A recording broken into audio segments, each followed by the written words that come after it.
So I want to start with a case so that I make a point in how we have to answer the question, how can disease come, or what is the cause of disease? I just recently had a patient who had interesting diseases.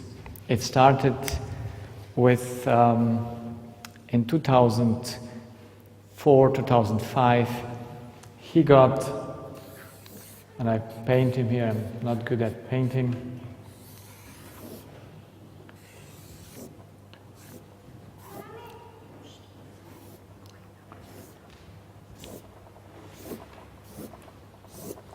So the man got in his left kidney a tumor. He got a carcinoma in 2004 to 5. And so they did the surgery and they cut that tumor out. And usually we think then we solved man's problems, that we cut the tumor out. But not long after they cut the tumor out, he gets a sinusitis. And it's merely in his left sinus, in his right sinus. And after a while it gets worse, and he gets a lot of symptoms of fatigue. He cannot rise again, he must stay in bed.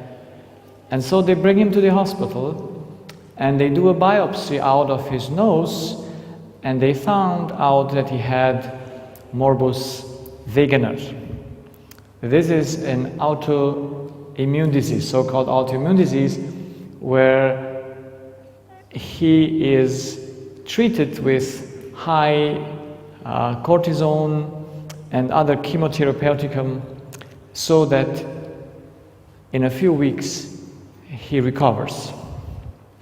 But he has to take further on his medication until today. So that happens a year later. After that, he was somehow treated with cortisone against his autoimmune disease. He gets another problem. He gets an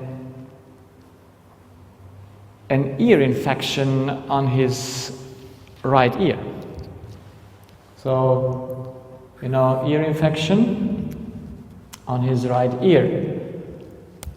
Well, this is treated also and it heals. But about a few weeks later, he gets in his left artery a thrombosis. And after he gets this thrombosis, 4 months later, he gets a embolia that goes into his right lung. So it blocks his right lung. And he comes out of that and he makes an arteritis on his left temporal artery. And now, last year, he develops a pneumonia on his left pneumonia, only at the bottom of the pneumonia, the lung, on the left lung. And they treat him with antibiotics. He must be hospitalized, and when they discharge him, a few days later, he's again in the hospital because it came back. At the same place, the bacteria was growing again, and they had to treat him with this antibiotics again, IV, through the IV, so that they kept him alive. Now, what to do with such a patient? He's 60, 61. So how can you approach him, how can you know why he gets sick? You cannot say it's his age, because he's not really old. Can you? Because he gets his cancer of the kidney when he's 55 or even younger. Now, how could me as a doctor know what makes him sick? I can't blame anything on the genes, can I? I can say, well, your mom had an autoimmune disease and your dad or whatever. But how can I explain him that he gets in his left leg, he gets his thrombosis, and 4 months later he gets the emboli only in his right lung, and then he gets the arthritis and all these others, and you see his pneumonia was only on the left side in the last place here in the lowest corner. He found me in the internet because I had on my homepage advertised that I know how to deal with the autoimmune disease morbus Wegener. And so he came from quite far away to ask me why he is sick. Now, if I would not know why he is sick, I would not help this patient. Could I help him? He's on medication, he's on continual medication to keep his autoimmune disease up, but how can he be helped? He talks to many patients, to many doctors, but which doctor can answer him the question, why am I sick? Except to tell, well, that's some bacteria that grow there. But how does it come that bacteria grow only here? On the way to come here, how do the bacteria not damage anything else? Only this part. So is disease by chance? Or is it a program? Now, patients today have a great difficulty. You have to understand that if you go to a doctor, how do you know that he knows the truth? How do you know that what he says is right? Do you have any measurement to tell if he's right or wrong? Or you don't have? I mean, you can go to another doctor and you can ask another doctor and say, okay, what's about my disease? And then you get a second opinion. And you might go to a third doctor and get a third opinion. But whom do you believe is right? And after what criteria? The big problem of the patients today is that they have no place where they can check if what the doctor says is truth or not. Well, you can go to Google, in the internet, and Google might tell you the same thing like all the doctors tell you, because Google only says what you put into it. It can never say anything what you have not put into it. But Google gives some answers. And then, can you prove the answers of Google? Can you prove what is right? Can you prove what is truth? So, if today a doctor recommends you a treatment, how can you say yes or no? He just says, oh, if you don't take the treatment. Just today I had a lady that the doctor told her, if you quit to take your methotrexate, that is against rheumatism, and if you quit that medicine, then your your arthritis are going to come back. Now, she must trust the doctor is right. But how can she prove it? How can a patient be the one that can decide for himself what to do? Actually, he cannot, because he does not know the matter. If you know the matter, you know what to do. But if you don't know the matter, you never have a chance. You need to trust either the one with 2 PhDs or with the professor title, but you always need to trust, to put yourself in the hands of a knowledge of another person. Is that nice or not? Is that okay or not? I mean, for me, it's discomfortable to go to a person and just trust him because he has a title, he has some studies.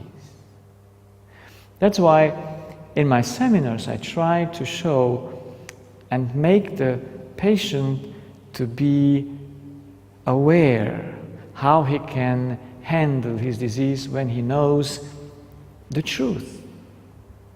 And there's only one way to know the truth, why we get sick.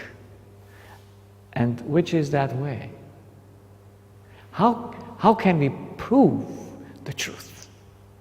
You see, there is only one way to prove the truth.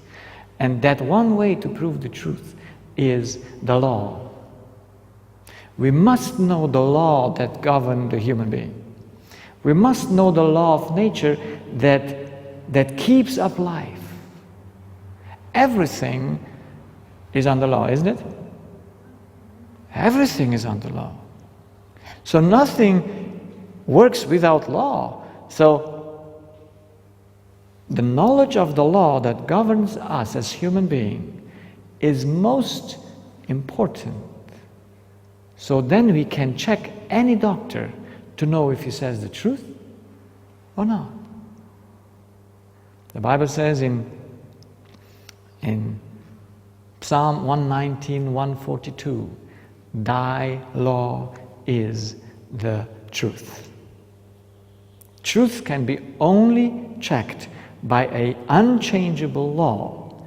Anything else than an unchangeable law cannot prove the truth.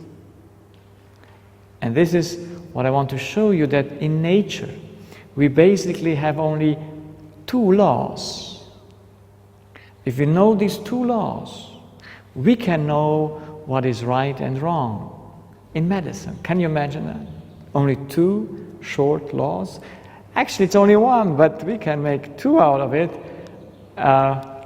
But only 2 laws help me in dealing with my patient, because these are laws that cannot be changed to help them.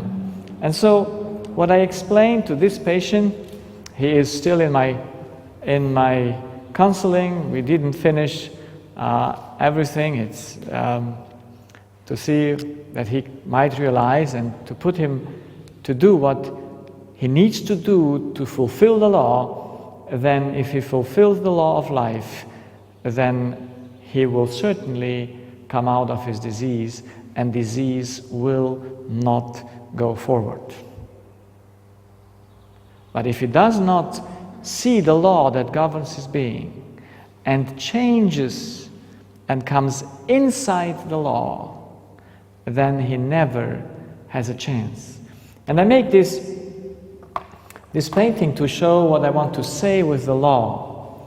The law is like a road, and this is the law of life. Everything that is inside the road is life. There cannot be any problems inside the law of life. Here life goes perfectly. Nothing can happen. But on the border of this road, we can come up. You see, if we are inside, everything is fine. But when we pass over to this place, there is a signal in us. And this signal in us is a feeling. By example, we have here 37 degrees Celsius. How much is that Fahrenheit? 98.6, yes? Is that? 98. Oh, this is going to mess. Okay, so when we go to this point, then the body makes a signal. Yes? We are going to sweat, yes? It's hot. And we are going to this place, what happens? We are getting cold. So, you see, we have the signal. Whenever we go outside of the law, our body gives us a signal. You see, these are signs that are showing that the man is in the law or outside. And outside the law. And so, in any point that the law of life gives, if we depart more and more from it, what happens? We can sweat here and we can do something to return here, but if we go further on, we get into the problem where we have disease. And when we go from disease, of course we can come back in the law of life, but if we go further on, what happens? It is death. Yes? The same way we can do it on this side, and we have here disease and here death. So we have a return point from here, but from death there is no return. Yeah? That's why we need to see that disease is a signal that something is outside the law of life. And it might be that we are beaten, yes, or something, an accident happened, and then we are smashed. Of course, that's outside the law. But what if this man was not smashed by outside things? What makes him sick? Where is he? So, we have to know this law of life. And if we know this law of life, we can comply with the conditions and live a healthy life. And you will see the law of life is very simple. Because any law in nature is complicated or simple. Everything in nature, the laws of nature are very, very simple. Nature itself is very complicated. But the law that governs life is very, very simple. Now, let's go to the first thing. In this earth, on this earth, we have the smallest unit of life is what? It's the cell. The smallest unit of life is the cell. So, the cell has many parts and it has a center. That's the nucleus. What is in the nucleus of the cell? Pardon? The DNA, or we call it the genes, yes? The DNA is in the center of the cell. So who conducts the cell? It's from the DNA the cell is conducted. Now the first question that we have to answer regarding the life of the cell is the cell capable to live by itself?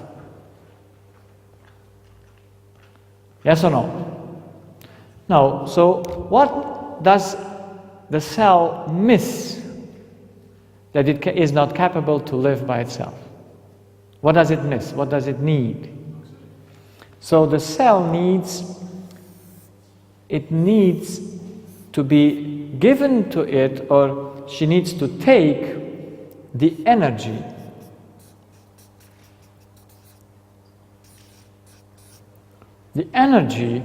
is always outside the cell. You see, we have nothing on this earth, and I think, except God, nothing in this universe that can produce its own energy to live from it. Now, that's the difference between a creature and the Creator. The Creator lives his life from within himself. But everything on this earth, even the technique that we have, this microphone, can it live from itself? So what does it need? It needs a power. Is the power made by the microphone? No. There is nothing in this microphone that can make it amplify. It needs a battery. It needs a power supply. So the energy is in everything we have outside.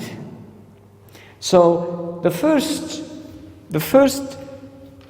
law that I would write as the law of life says,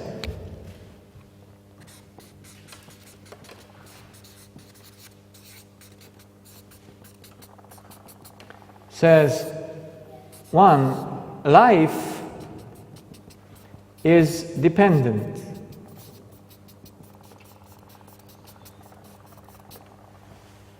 Yes?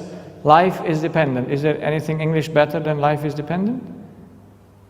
Yeah, so life is dependent. Now the energy, the question is this dependence something that is a relative or absolute? So has the cell, basically the question is, can the cell choose? Can the cell choose what basic need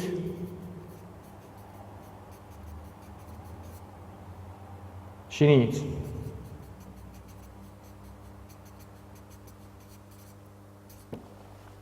Can she choose? No, we call this in biology basic need, yes? The energy for the cell is basic needs. So can the cell choose or not?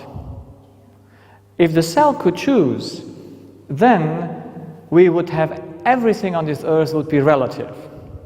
That is, if the human cell needs oxygen and she has no oxygen, what would she do? She would take something else instead of oxygen, if she could have a choice.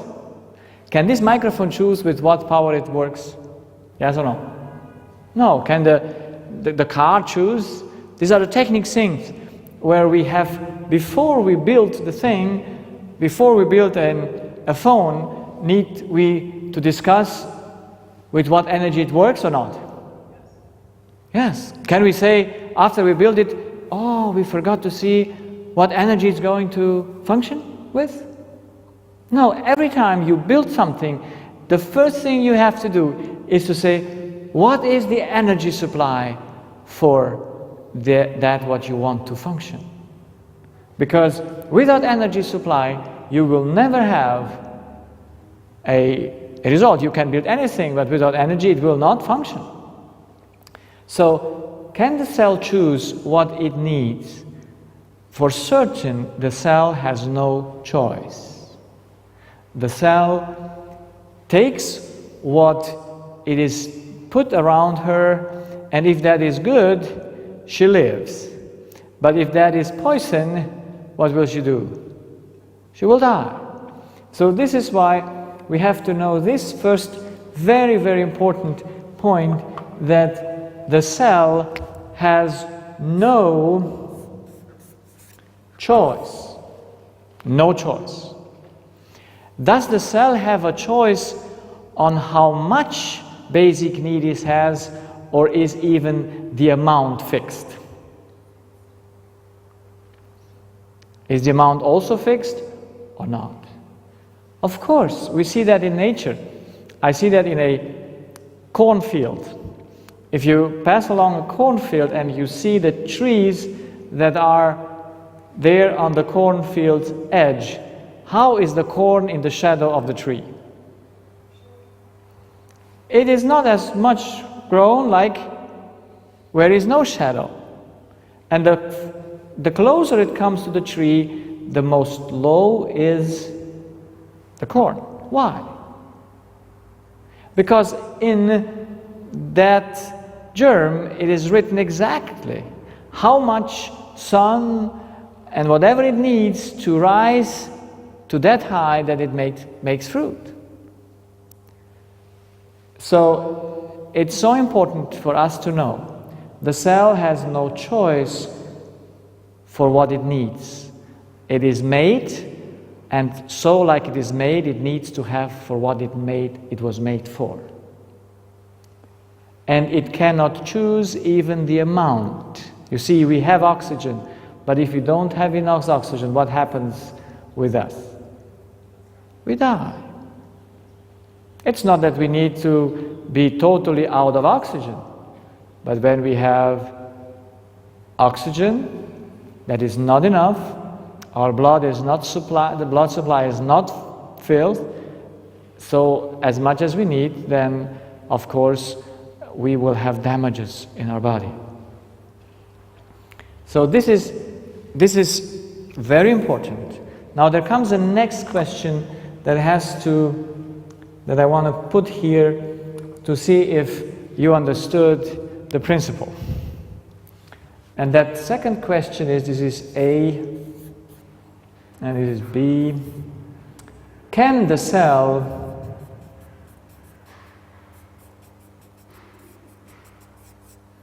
damage itself?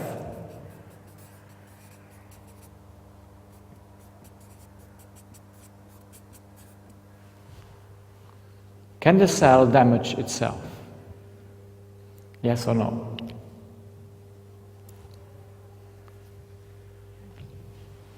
So some people say yes, and some people say no. I have that in every seminar I go. You see here, even though here some people say yes and no, but here we can all see that we have to give the basic need to the cell to function. But here, can the cell damage itself? Most of us think that it is possible. Why do we think that it's possible? If it is true that the energy always comes from outside, then with what energy can the cell destroy itself if it has none? You see, the principle must be on both sides. If life's energy comes from outside, then the destruction of the cell must come also from outside. It must come from outside. The cell has no program to destroy itself. The program is conducted by the outer energy that comes to the cell. This is why when I have a kind of a patient, I look to the damage that we have in the body. This patient has cell damages, has he? Well, severe cell damages. He had cancer, he has all kind of inflammation disease, that's the autoimmune disease. And now, I know this principle. Life is dependent. So the damage of the cell can only come from outside the cell. You see, there is nothing in nature that destroys itself. Yes? Yeah, what is autoimmune then? Is that not the cells that are reacting against themselves? That's what I will explain in the seminar. If the autoimmune disease suggests that the cell destroys itself. Yes, there is something that happens in our body, but who destroys that cell? I mean, there is a command that comes to the bone, yes, to the marrow bone, where the cells for the blood are made. And who gives the command that from there goes the damage on to the rest of the body? You see, we get the impression that in our body, cell can come to the idea to make cancer or to go against another cell. But this cannot happen if not from outside something is being done to the cell. This is why we have to understand cancer, the so-called autoimmune diseases, where we see that somehow our own body cells attacks other cells, or not even the cells only, it's just elements that go and damage the parts in the vessel or wherever it goes, on what tissue. How can that happen? Who does that? Because in our body we have no fight of one cell against the other. They are all in harmony. Who coordinates them? And why can we come into this problem? But we will come closer to this to explain this. But let's first come to understand this one point that is crucial for everything what we build up from here. That the cell can do nothing of itself. The cell has no choice. It only does what it is commanded by the basic energy, by the basic need. Then the cell makes a program. The cell is put in, the genes are going active, and of course the cell needs to produce something.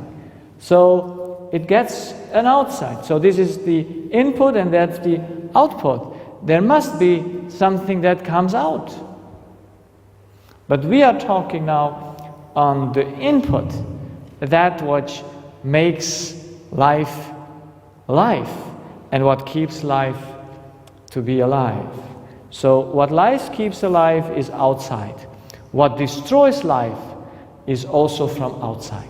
You see, why do we paint a car? Or why do we paint wood? Because wood would eat itself up? Does wood eat itself up? Nothing. But we paint it, why? To protect it from outside or inside damage? Always from outside. We paint the cars to protect them from rust. Yes?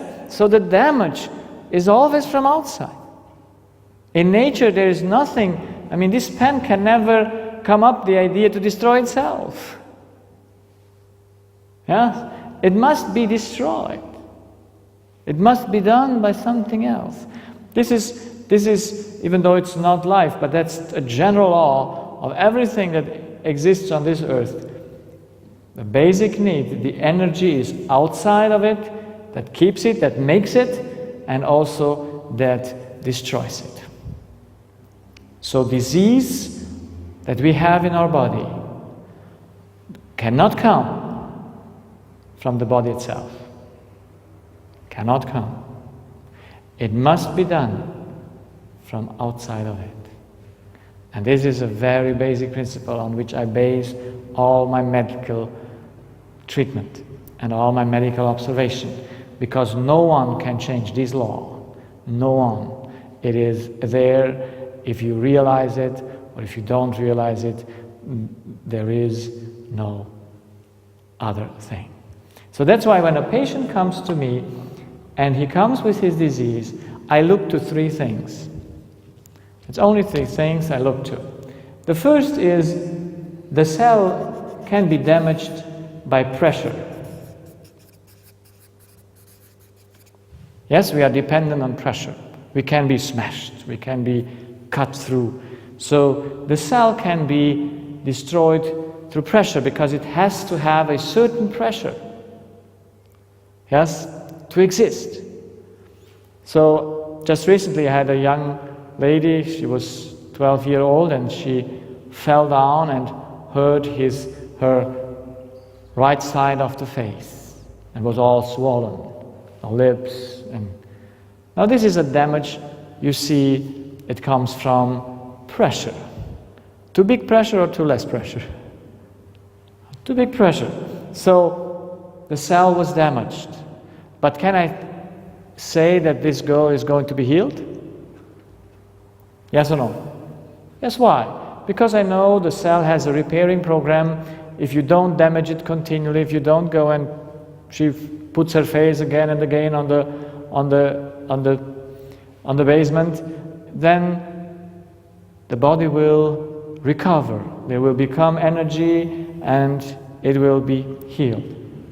Then I look to another thing. The cell can be destroyed by temperature.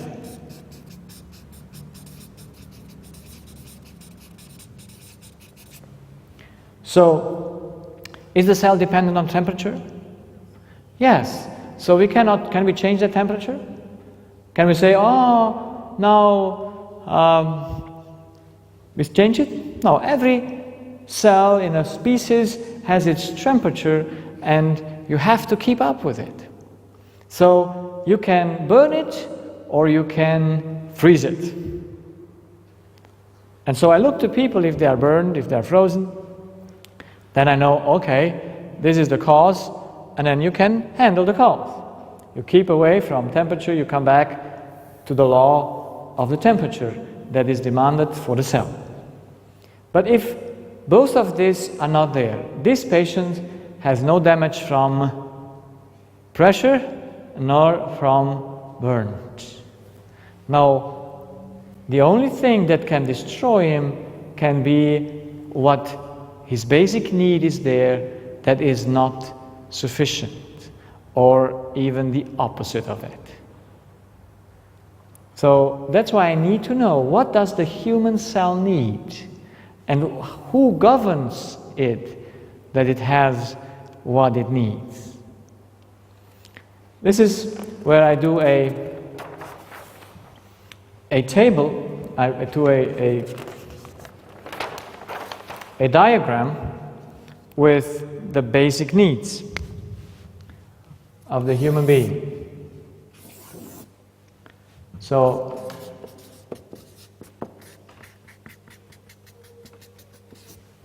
what does the human cell need as basic need, as input? It needs oxygen. Oxygen, yeah?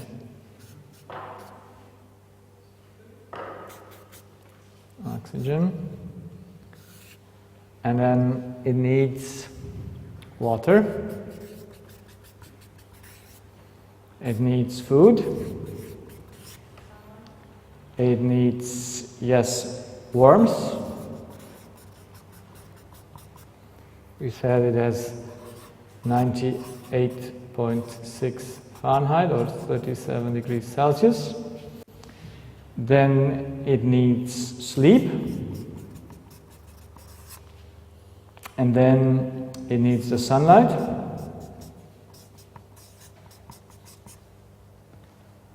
So if we take this man, you still might have the picture. What does he miss? Does he miss oxygen? Yes or no? Not really. Does he need water? Does he miss water? Does he miss food? He's well nourished. He has no problem with temperature. He can sleep quite well. The sun is still there, so what is the problem in his body? Is there anything more that the body needs than what we listed here, these 6 things? You see, there is one thing that in medicine we miss as a basic need for the body. And I could only discover this through going and finding nothing that makes a human being sick except an experience in his life. You see, I took this man and I did not take only his medical history. I took his life history also. And what is a life history? Is that something physical or spiritual? What is life history? It's a spiritual thing. It's just what you get aware that happens around you. So his life history is the only thing that gives evidence for the cause of his disease. So that's why I came at the end, or actually in 2006, in August 2006. I started in my practice as ENT in 2004, and in August 2006, I said it the first time that the human cell needs a spiritual information. It's dependent on what the person thinks. So I called it in our language the need of love. And of course, love has, like food, many parts. And I explain love as a spiritual information. Spiritual information.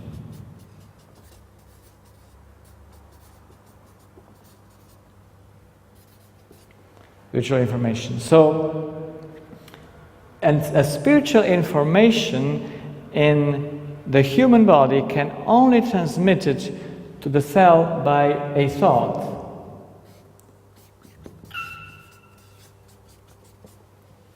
Okay? So, I saw that in the human life, what is spiritual is subjective experience in the past damaged his body. I couldn't find anything else that could damage his body. So we have to see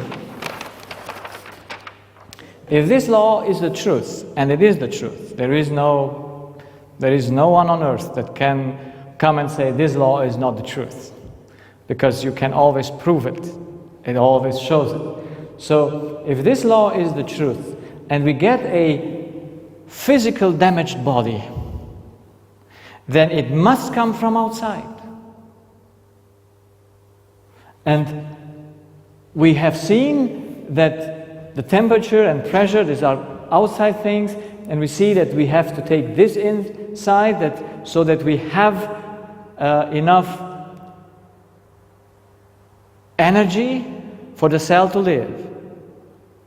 But we don't find love or a spiritual information in medicine as a basic need of the cell. How not? You see, I studied many years medical school, and we not even discussed one time what is the thought for the cell. What does it do to the cell, or in what relationship the thought and the cell is? Wouldn't that be an important question to settle down? Wouldn't it? Because what is man basically? Is he what he eats or what he thinks? What is the man? Yes, you see Plato, or even was it Plato, some wise man from Old Greek? They come and say man is what he eats. And today many people think like this. They think what you eat, that you are. But friends, it's a delusion. You are not what you eat. There's no one Bible verse that says to you, you are what you eat. But there are Bible verses that say you are what you think. Because you see, what the human being conducts in life is his thoughts, his thought life. It's not his eating life. His eating life is just a result of it. It's not the thing itself.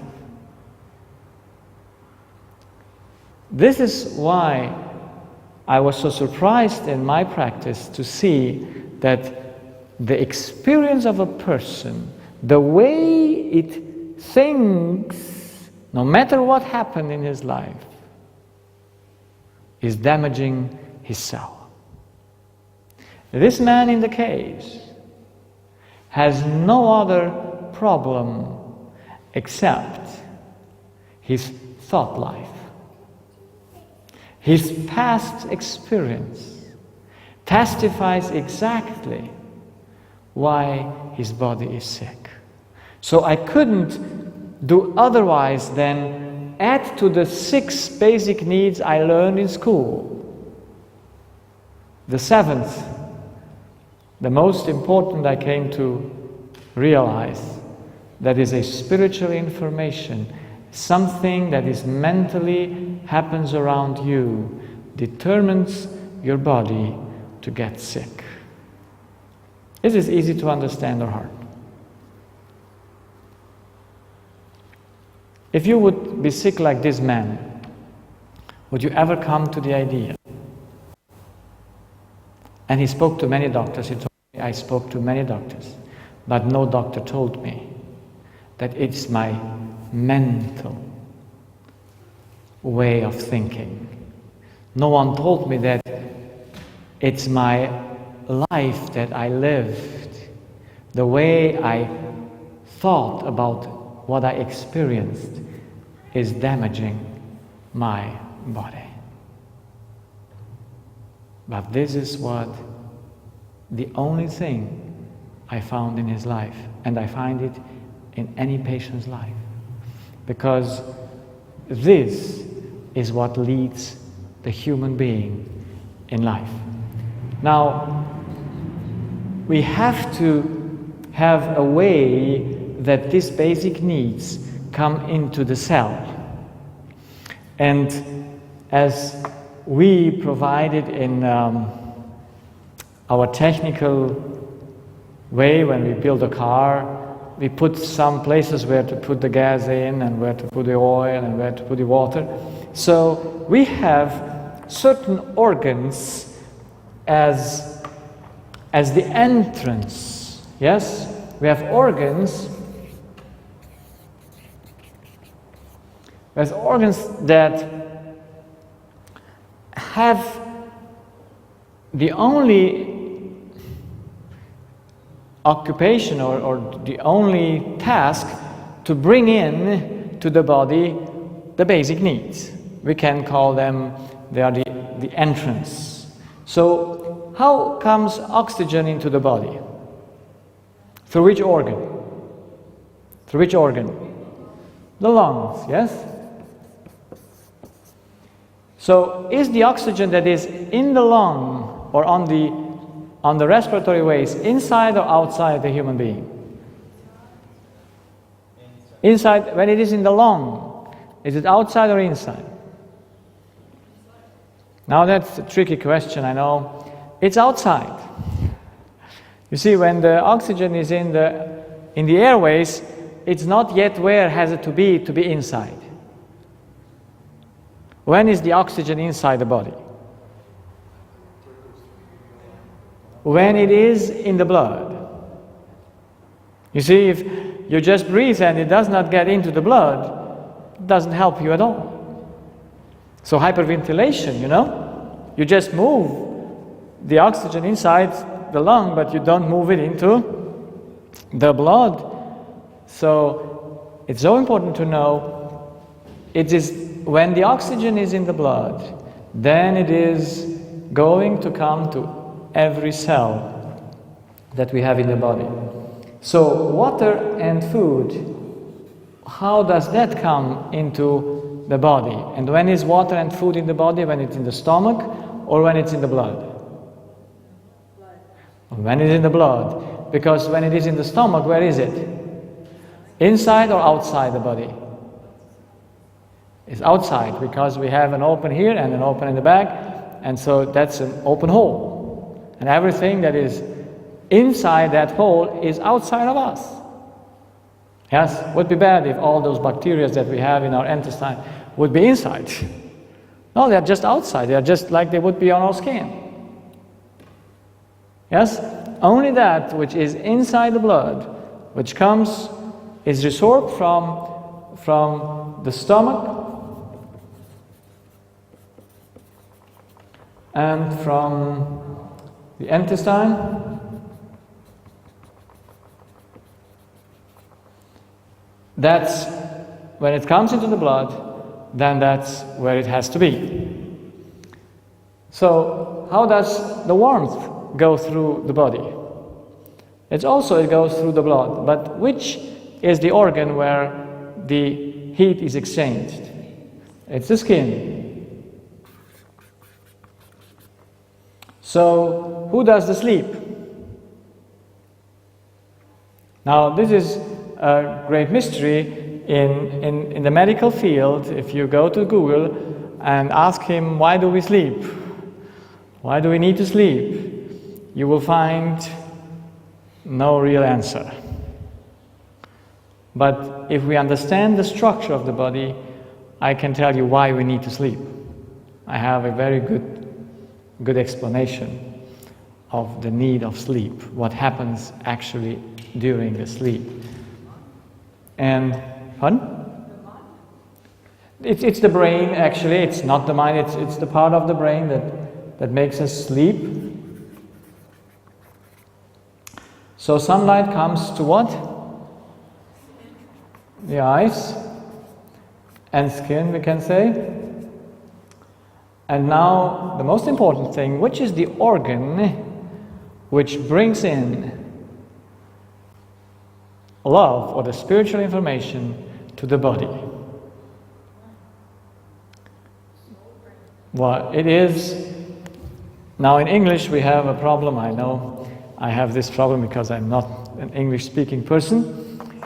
But I know that what is it that we call when we say mind? If you say mind, you mean cell or you don't mean cells? So when we say soul, what do we mean with soul? Yeah, so this is why I'm going to look up to our brain. We have in our brain basically two parts.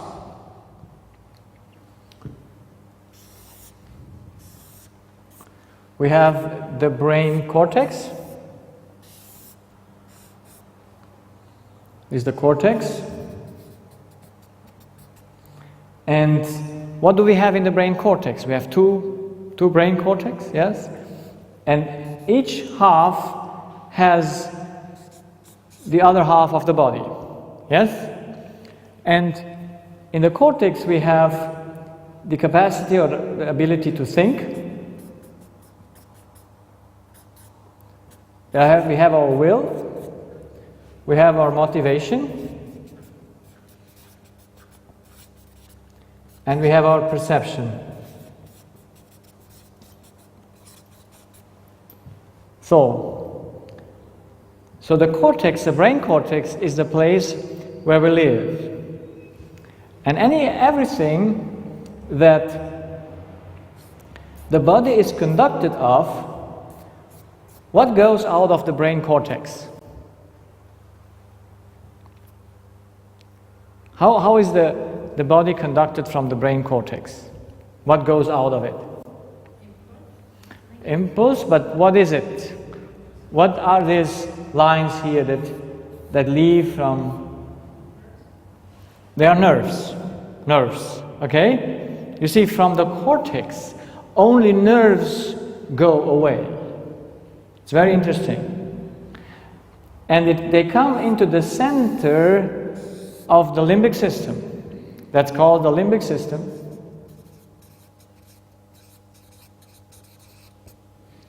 And we have, of course, two limbic systems.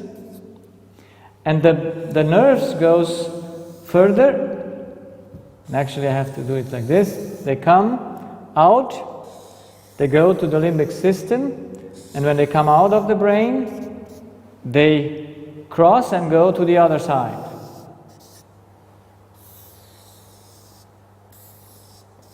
That's why the right hand is conducted from the left body, left brain part, and the opposite.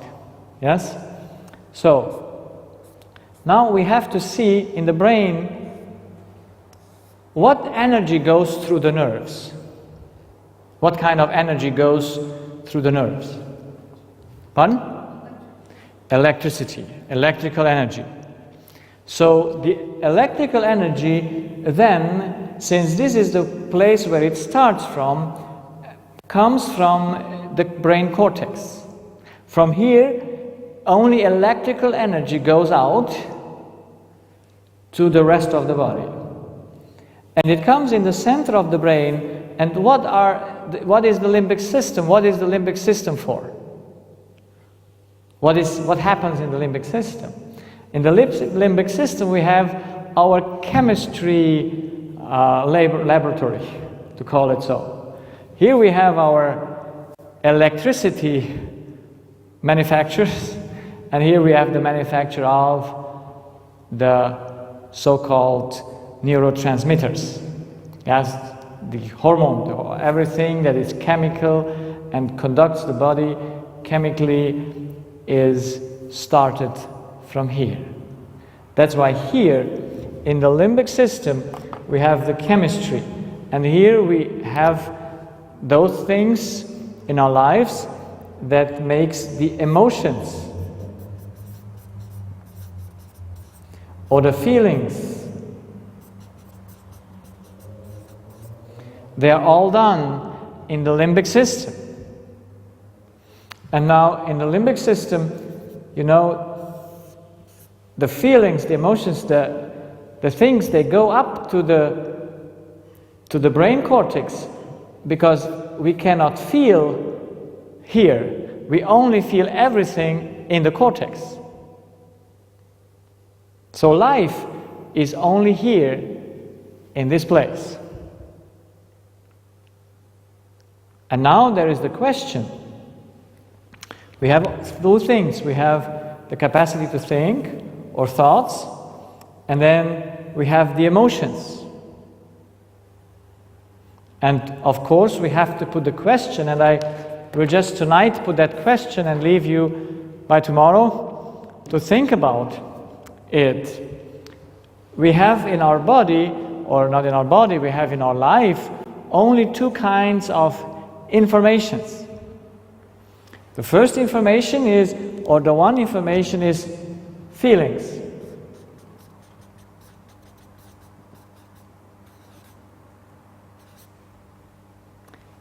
Or emotions. It doesn't matter if we say feelings or emotions, it's the same. Yeah, there are chemistry. Now, and we have thoughts.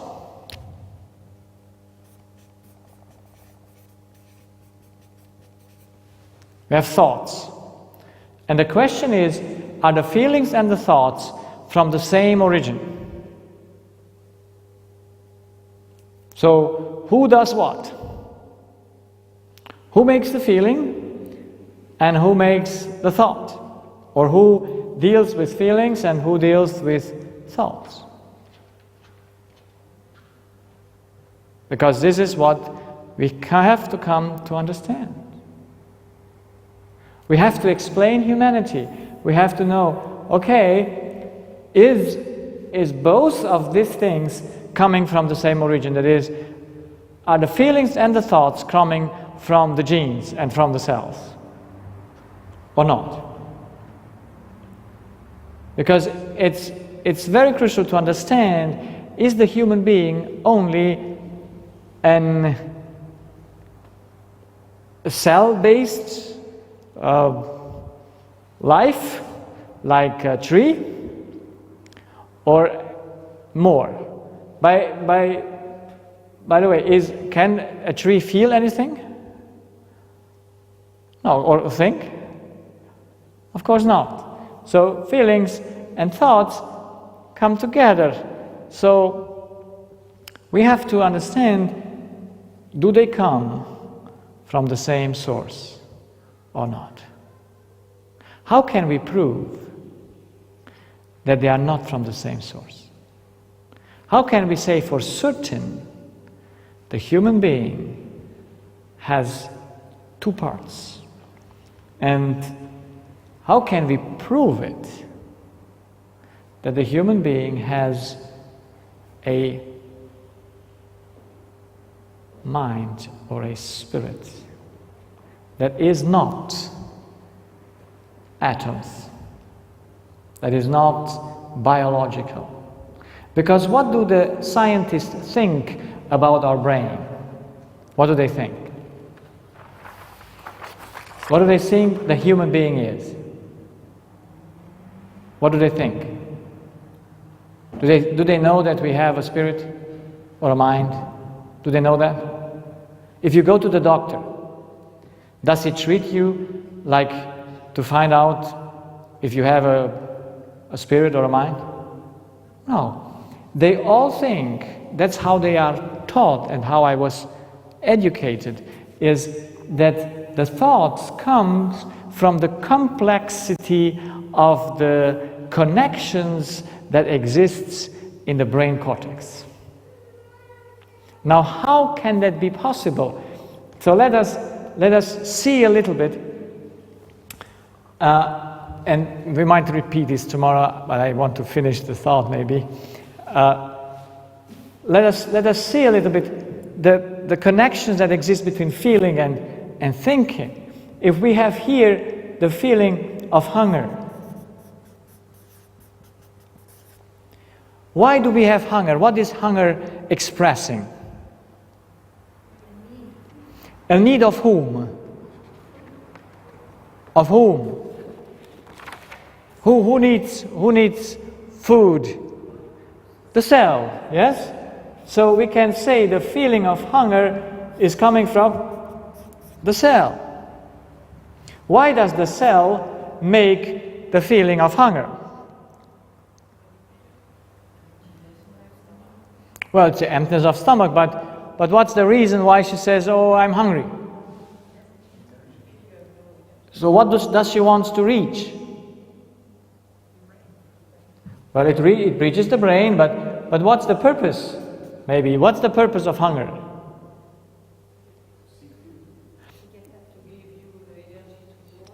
Okay, so what is that to go on? It's life, yes? So the cell wants to live. That's why it makes the feeling of hunger, give me some food, if not I die. So we see the cell makes the feelings for the purpose of life. Now, who has to decide if the body gets his food? It must be the will, yes? Now, can the will say no to the feeling of hunger? Yes or no? Yes. So, how long can the will say no to the feeling of hunger? How long? Until death. I know people that did a hunger strike until they died. I mean, I remember those stories in my childhood where in Romania people wanted to be free and travel to go to another country, to a free country like America or Canada, and they went into the hunger strike. So you see, there is a conflict in the human being. So if the will would be self, if the will would be just another part of another cell, and hunger would come up, does this cell here need the same needs like the other cells? Of course, yes. Even these cells need it more than other cells because they have to work harder. So if hunger comes, these cells here needs food. Now how come the will come to the point to say, I don't give you the food, if it is a cell? You see, every cell wants to live. Every cell needs the same basic need. So here is up something like the will that says, I'm sorry, I have another idea. I have to take off, whatever some people want to lose weight. And so the body can say what he wants, and he does not get it. So who is this other thing? How can it be that we have in ourselves a conflict of two interests that are not the same? You see, in everything that we have on earth, and if it's a uni-made thing, it has no conflict in itself. You see, the cell in itself has no conflict. The body in itself has no conflict with another part of the body. So the will must not be cell, or not be only cell. This is why I want to demonstrate that we have a spirit. These are provings.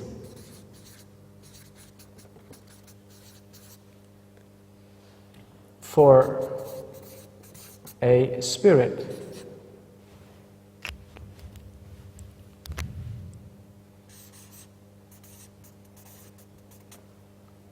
Or mind.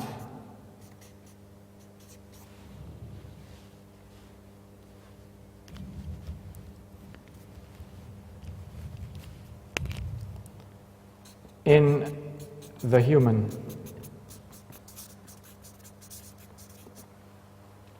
So the first proving is the conflict or contradiction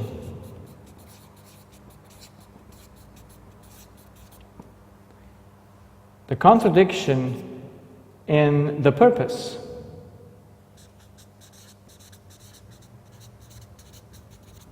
The purpose. If we have a contradiction in the purpose in ourselves, we must be two. We cannot be just one. We cannot be just self. That's why the spirit deals with thoughts. And is the human being living for life or not for life? Does the human being live just to live, or does it want more from life than life? It wants more. You see, it was a big surprise for me that I saw in my patient. I was taught that we live for life, that we came from evolution, we came from a conflict. The stronger survives. But interesting, it's not about survival. I don't find a human being in a conflict of survival at all. I find him in another conflict. In searching what? Life? You see, what do you think? How much does the cell know of freedom?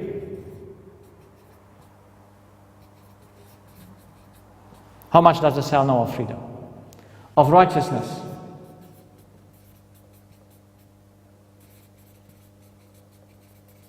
How much knows the cell of righteousness? Of truth? How much knows it? Nothing at all. But what do you think is more important in human life?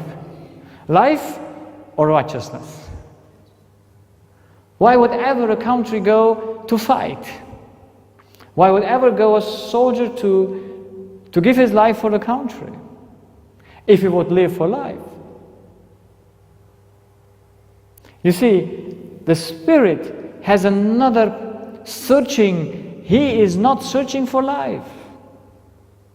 Life is on the second step, on the second priority. The first priority of the Spirit is to have a purpose or sense. Is a sense, you can say a sense in life? Yeah? To have a sense in life. You must have a purpose, you have a goal, you must have a sense in life.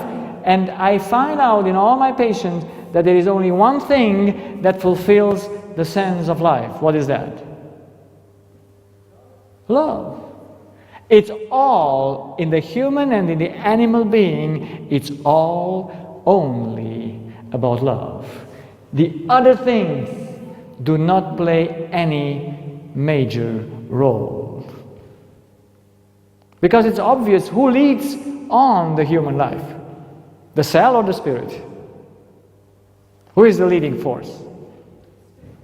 It's the spirit, so he searches for that what he needs. And he needs love. And that was amazing for me to see. Everything a human being is searching for is love. And if it does not get that love, it's willing to die. Not giving to its body what it needs. I was willing for freedom, to be free, to run away from my country and to risk my life. Because freedom was more important to me, and liberty, than living a good life in a prison. You see, how could we punish people with prison if they would just live for life? I mean, where is it better to live than in prison? I mean, you get food for nothing. You just, you see your TV for free. You do your sports for free. It's everything for free. You should just enjoy it to be just be there. You live perfectly. But that's not it. None of us would like to be in a prison. None of us would like to live as a slave. Because we have a purpose, and that purpose is love, not life. You see, that's why I am so amazed when I ask some people, when you remember this story in the Bible where the devil comes to God about Job. And God says, look, you took everything away from him, and Job didn't fell into sin, and he didn't complain, he still is trustful to me. And then the devil says to him, okay, but give it into my hands so that I make him sick, skin for skin, because everything man has, he gives for his life. That was the devil's saying. And if I ask you, you might be tempted to say he was right. Was he right? Is everything that man gives, he gives for his life? That's a big lie.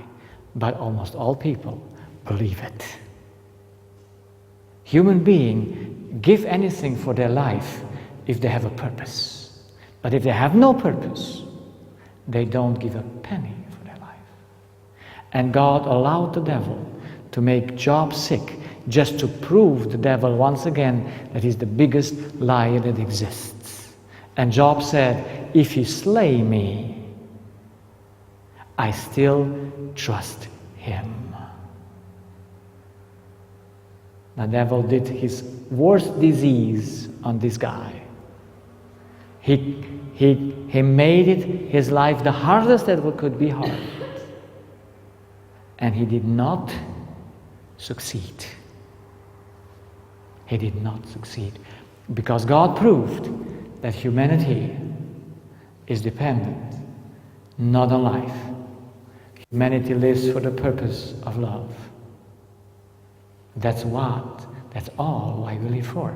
That's why when love is not there, when the purpose is not fulfilled, people get sick and get into trouble.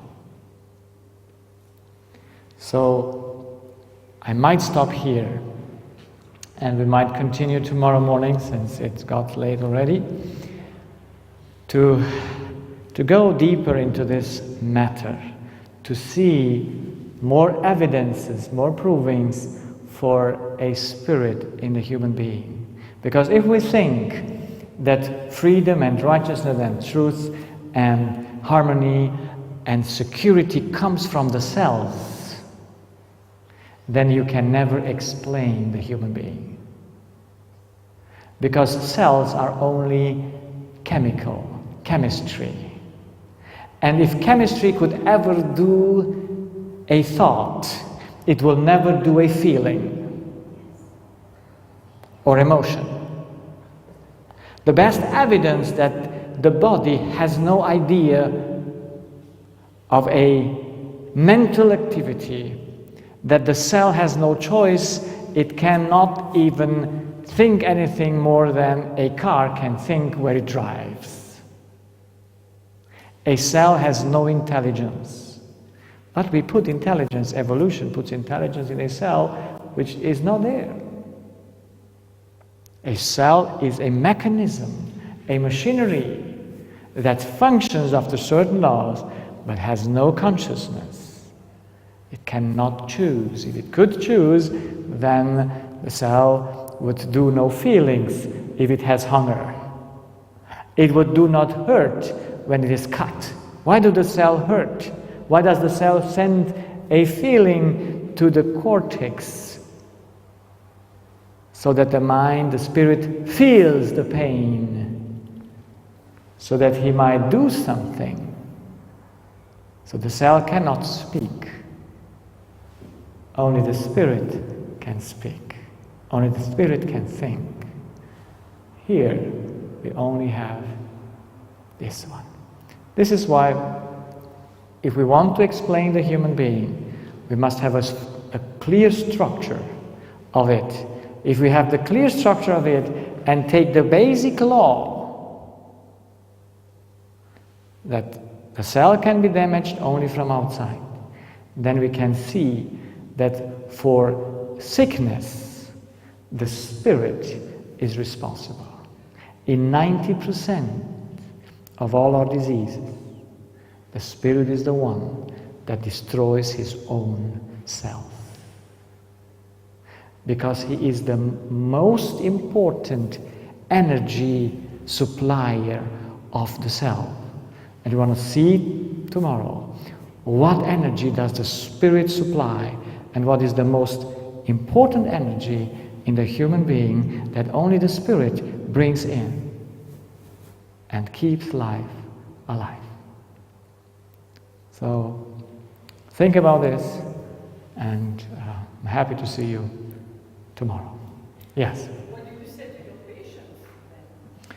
Well, I took the patient and I have invited him to come to council to take his life story, and he is coming. He came twice now, or twice even to me, and he has a long story to go through, as you can imagine, and so it takes a lot of time to do that.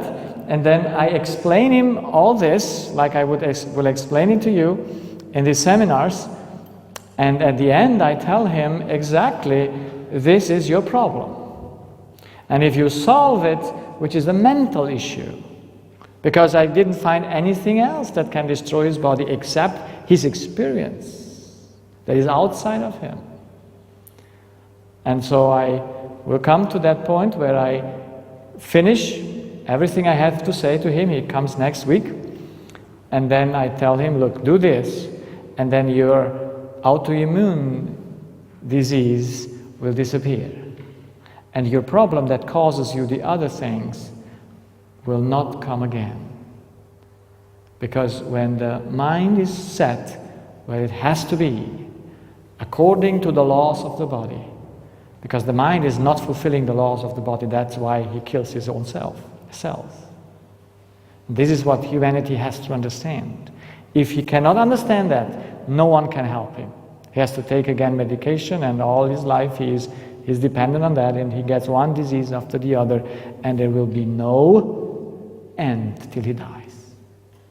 But if he understands, that's why these seminars, I think, are more important, to give the human being the control of life back into their own hands, so that they do not depend anymore on the sayings of a doctor. When you go to a doctor, he prescribes something to you. He does not want to hear anything else. He sees the physical ill and he tries to get the right medication. Yes, that's unfortunately so, that the doctor is trained to see only the body, and when you have here the pain in your knees, the doctor just sees your pain in the knees, he does a radiography of it, and he looks to that and says, well, that's a damage, and he gives you some drugs. But he does not ask himself, where does the damage come from, because he has no idea. He has no explanation. In medicine, we have no explanation for 90% of all diseases that we have. You just find in the books. We don't know. We suppose there are risk factors, but no one can tell you, this is it. Because we do not go by law. We go by statistics, by probabilities. And probabilities can never prove a law, because they are just probabilities. That's why they give medication. And don't you think that every civilization makes people develop certain diseases more than other diseases? Now, the question is if different civilizations develop different diseases. Yes, but you will see that it doesn't matter. I have been in different countries, and I've been in first world countries and third world countries, and it's interesting. Even though we have different kind of diseases, you see here there are different kind of diseases. In our mind, we think that there are different causes. You see, this man has all these diseases just from one cause. That's why it doesn't matter if you know how the mind and the body functions together. It doesn't matter which disease in which civilization is there. The cause, if you go to the root of it, is the same. That's what was my big discovery in end of 2007.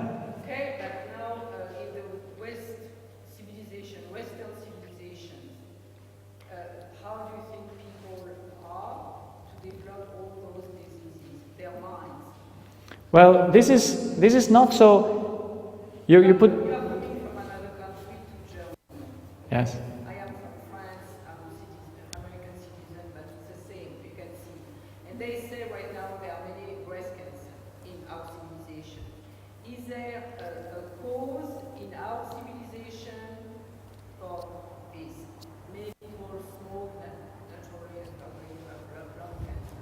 But is there something in the civilization that makes you develop certain diseases? Now we think that there are something. The question is if there are certain factors in a civilization that cause certain disease. We might say, if we say just in the first thing, yes. Burnout, stress, yes. But you see, you mentioned breast cancer, and breast cancer is something that raises up in the first world. And I don't know. I'm just going next week to travel to Asia to see how things are there. But for me, what I discovered, it doesn't matter which kind of disease it is. Yes. Because the breast cancer, if this man would have breast cancer or pneumonia, or if he would have a thrombosis, it really doesn't matter.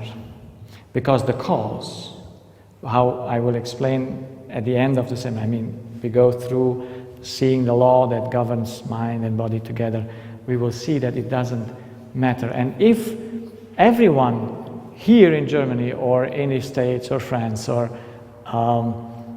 changes their mind to be conformed to the body, then breast cancer is death. It does not come again. But everyone can only think for himself. We come to this point too. So no one can think for another person. That's why everything I can do as a doctor, I cannot heal. But I can tell, look, that's the law. Your thoughts are playing a major role for your body, the most major role. And if they do you breast cancer or do they leukemia or they do kidney cancer, it does not matter. The cause is always the same. We will see it if you will. Would you say this person has negative thoughts? Yes, he thinks things that he does not even know that they are negative, because no one taught him what kind of thoughts he is allowed to think for his body and what kind of thought he is not allowed. Because who is teaching you today and says, if you think this, you kill your body. If you don't think this, you keep your body alive. But this is what I do in my seminar. I show exactly which thought we are allowed to think and which thought we are not allowed to think. And there are not many thoughts, it's only one. That's why I say it's one cause. Because we only make one mistake in the mind that does all these big diseases in the body. It's only one mistake. And this is what I discovered, and I want to show it in these seminars. And I hope you will find out it by yourself. And if someone wants to talk to me, I'm willing to talk and show him personally on his life story where the things comes from. But first, we need to understand the principle. We must know the law, because there must be a law that the spirit breaks according to the body. If there would not be a law that governs mind and body together so that they function together, then of course we would have no way how to deal with this. But there is an exact law that shows how the mind has to think according to the body, and what principle the mind must follow. And when the mind follows that principle, the body's health is guaranteed, at least from what depends on the mind. But that's, however, 90%. So the most diseases that we have today, we are doing ourselves, not knowing it that we are doing it ourselves. That's why the seminars have their desire, their purpose is to make people see these simple laws that govern our life. Okay? Thank you. Let's close up with a prayer and go home. Oh, dear Heavenly Father, I thank you so much for the time we could have here, for the simplicity of the laws that you made in nature, that we, even though we do not need to make big studies, can see because they are obvious. And we ask you that we might be able, even tomorrow, to enter deeper into this, that we might understand exactly in what relationship the mind is to the body, so that we bring our mind, our spirit, on the right path, so that he's stopping to destroy the body and he can be covered by your power and grace. I thank you that you listen to us. In Jesus' name, amen.